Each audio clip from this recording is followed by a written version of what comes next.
Hi friends, మా ఇంట్లో 2 కోళ్ళని పొదిగబెట్టిన. ఇవి ఆ 2 కోళ్ళు. ఒకటి నల్ల కోడి, ఒకటి తెల్ల కోడి. తెల్ల కోడి ఏమో 13 గుడ్లు పెట్టింది. చూడండి ఎంత మంచిగా కూర్చుంది. అన్ని గుడ్లు మొత్తం కవర్ చేసి కూర్చున్నది. ఇది నల్ల కోడి.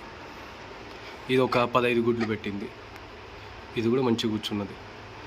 ఇంకా ఈ 2 వీక్స్లో లేపొచ్చు. పెట్టి కూడా 1 వీక్ అవుతుంది.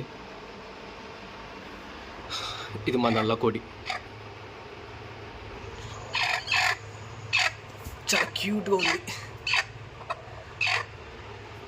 ఇది మా తెల్ల కోడి. చూడండి ఎంత మంచిగా కూర్చుంది.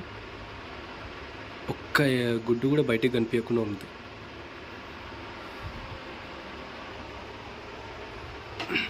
ఇది కూడా రెండింటిని మా ఇంట్లో పొదిగబెట్టిన లోపల ఇట్లా 2 పక్కన పక్కన.